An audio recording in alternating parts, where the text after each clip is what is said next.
15, 16.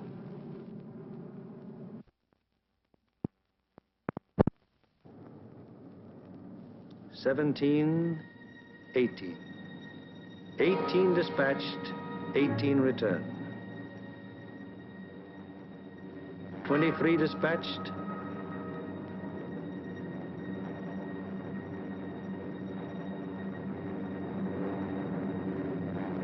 23 returned. However, there are other groups which weren't so fortunate. 18 dispatched, 17 returned. 20 dispatched, 19 returned.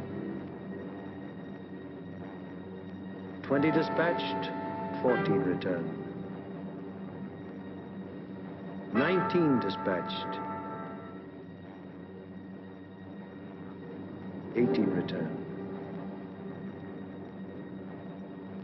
20 dispatched,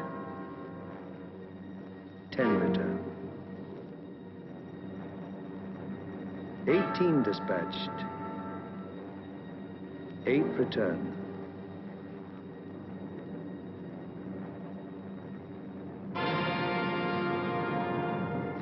Flares dropped from aircraft signal the presence of wounded aboard. These airplanes are given priority in landing.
The airmen are home, but their job isn't over yet.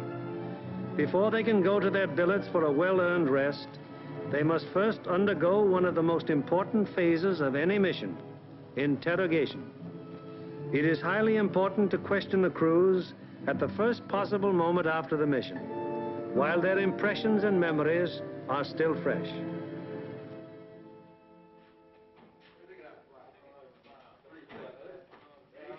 crews who have anything of immediate importance to report go at once to the hot newsroom. Hello, boys. How are you? Well, kind of long, not too tough. Best bombing job we've ever done. Good, good. Somebody in trouble? Yeah, we saw a 1B-17 go down there just before we made landfall. Where was that? Well, that was at 5240 north. 5240, yes. 1 degree, 50 minutes east. 0150 east. Yes, and what time was that? That was at 1524. And was that a G-fix? That was a G-fix, yes. And we had the radio operator get on the MFDF section. He sent in the coordinates of the fix. Good. And I had my radio operator turn his IFF to emergency when we saw it go down. Okay. And what happened? Well, the ship went down, apparently under control, and saw it hit the water. Yes, I was looking through the glasses, and I saw 2 dinghies come out, and 10 men, apparently all okay. Good. And what altitude were you? We were at 5,000 feet at the time. Okay, anything else? No, settle up for a cup of coffee. It's waiting for you, boys. Okay. Thank you.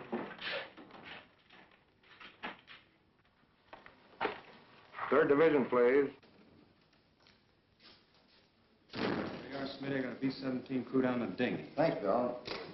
16 group, please. Special aircraft priority. Flight control, please. 16, bomb division here. We have a B-17 reported fixed at 52 degrees, 30 minutes north, 1 degree, 30 minutes east. That's right. He was seen to ditch, yes. He was seen to ditch at 15:24 hours by the reporting aircraft. 2 dinghies were seen to break out, and 10 men got into them. The reporting aircraft was at 5,000 feet. Yes, that position's an MF fix. Okay, 16. Thank you.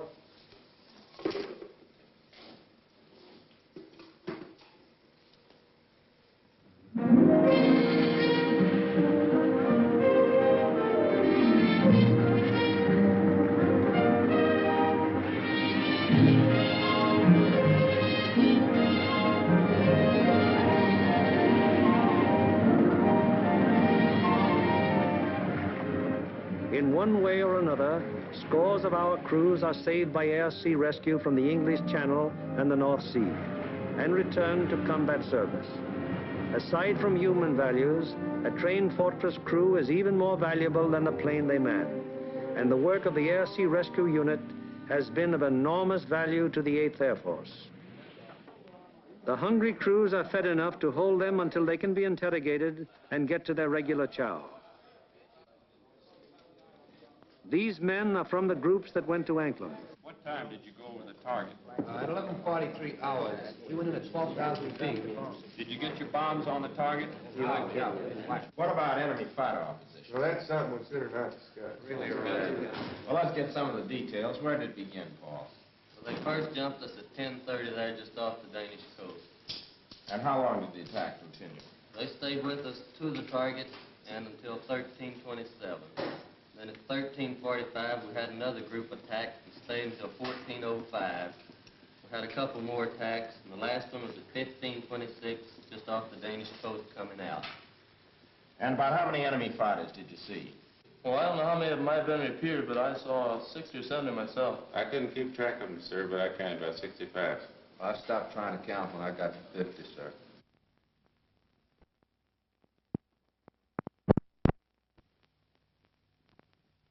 Well, do you think it'd be accurate to say, then, that your ship saw between 65 and 80 enemy aircraft? Yeah. What type of enemy aircraft did you encounter? Well, from what I could see from the tail, they threw the book at us. FW-19s, ME-109s, 110s, 210s, Dorniers, even JU-87s and 88s.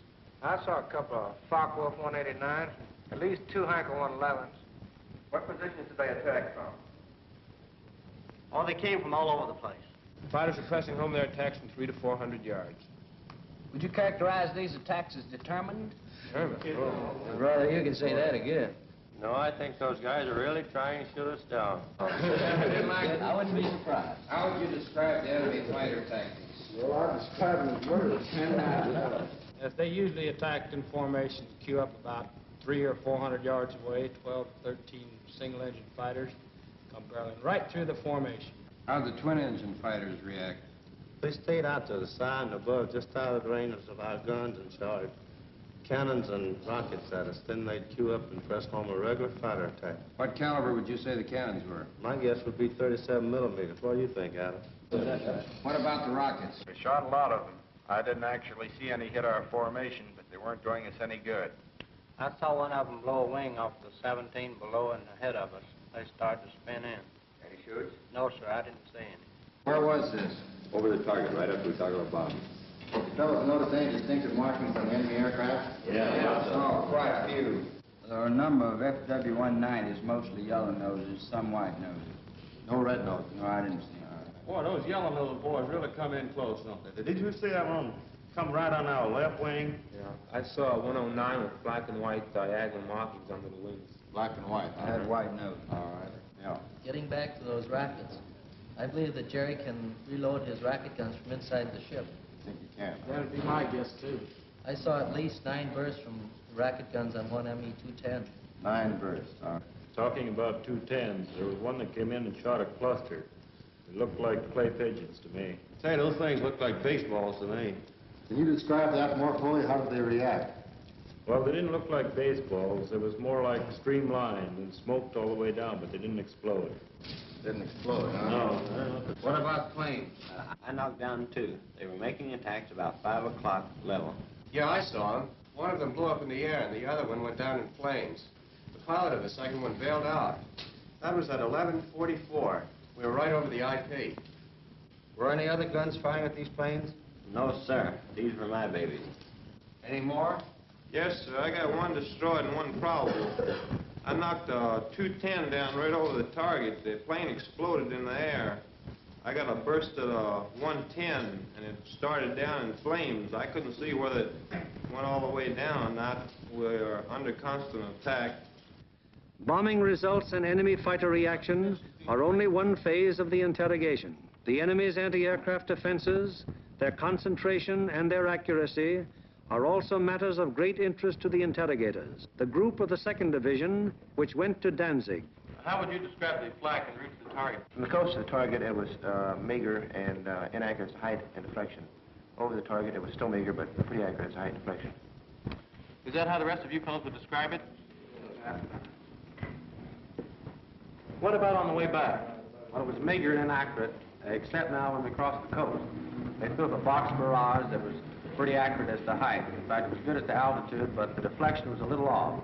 The first burst hit about 100 yards ahead of the lead plane, and we felt the concussion of it, right? We got a couple of flak holes in fuselage right around my gun position.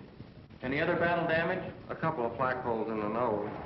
Burst is 303 in the number 4 engine. Got an oil line. What was your altitude when this box barrage almost caught you? 21,500 feet. Did any of you notice anything unusual or peculiar about the flak bursts? No, it looked like the same old black flak to me. What's the 6th we have seen? Also valuable to the interrogator is any intelligence that might be picked up by the crews en route to or from the target. Such observations may be completely incidental to the mission, but can prove to be of great value at another time when another target is being attacked. Let's find out what the force attacking Marienburg discovered on their way to and from the target. This smoke screen at Danzig, where did that emanate from? Well, it looked like to me it was coming from off of floats and boats here with smudge spots on them, anchored just a little ways off the coast. Yeah, Ernie, they were shooting it up from the ground, too, and it get up so high and That burst and mushroom out. Would you say it was effective? Well, we didn't pass right over the city itself, so we couldn't say definitely, but it looked like to me it'd be pretty doggone effective. Belgrade? You see anything else? Yeah, there's a new airport about 2 miles below Danzig there, south of Danzig. What'd it look like? Pretty large airport with grass runways and a lot of construction at the south end. I seen another one there at Puck. It seemed like it's building runways and some buildings, new building like that, might not be hangars. Okay. Now, how about military installations? Did you see any of those? Well, south of Stadtdorf in East Prussia, we saw some installations that might have been fortifications. They were large rectangular buildings with red tops. Yeah, there were 2 rows of 4. 4 buildings each? Yes. Good deal. Now, you see anything else? As soon as interrogation of the men is finished, the interrogation forms are checked and general statistics on the group's part in the attack are compiled. All right, let's get going on this report. Okay. B, number of aircraft dispatched. 20. C, number of aircraft attacking the primary target. 20. Hello, I want the A2 duty desk. Hello, this is Norgan 492. Got flash teletype report for you. You ready? The organizational flow which we have observed throughout this picture has now begun to operate in reverse. Information obtained from the crews is evaluated in divisional critiques, conferences in which all responsible group and divisional officers carefully inspect the detailed record of the mission, discuss any failures that may have occurred, and plan to prevent their recurrence. After a particularly large or important operation, there will be a command critique, with the 8th Air Force Commanding General presiding. Here in the dark room, the strike photos of the targets brought back by the returning planes of the group are developed and printed with all possible speed, so that experts of Bomber Command can assess the damage done. Coming in from planes of every group participating in the various raids and interpreted and appraised by trained photo interpreters, these pictures will give Bomber Command an excellent idea as to exactly what parts of the various targets were hit and how severely. Here, as seen in these pictures taken the following day by photo reconnaissance planes, severe damage has been inflicted on all the major and most of the minor buildings of the Arado factory at Anklam. This is a strike photo showing how Danzig looked during the attack. Very extensive damage has been suffered in the harbor area. Here is an annotated PRU picture of Gdynia as it appeared after the attack. A near miss is seen on the liner Deutschland type. The transatlantic liner Stuttgart does not appear in this picture, although she was seen afire and in the hands of tugboats immediately after the attack, as these strike photos reveal. Aside from the Stuttgart, several ships in the South Basin have been sunk or damaged, including the liner Oceania. Shore engines are also heavily hit. At Marienburg, the PRU photo discloses that the damage was exceptionally severe, almost every building having been destroyed or seriously affected. General Arnold has characterized this attack as the greatest example of precision bombing on record. Other targets will be as thoroughly destroyed.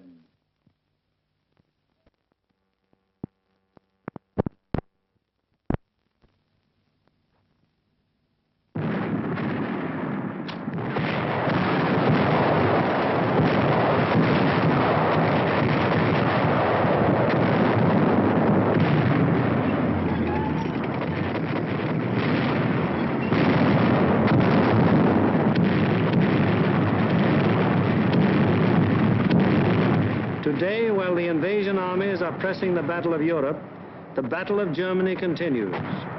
Day by day, whenever weather permits, heavy bombers roar out over the heads of the advancing ground forces, blasting away systematically at vital industrial installations hundreds of miles to the rear of the enemy lines. Now, in contrast to earlier days of strategic bombing, when forts and liberators fought their way alone, fleets of long-range fighters, Mustangs, Thunderbolts, Lightnings, convoy the big bombers all the way to their targets, targets which may be anywhere in German-occupied Europe.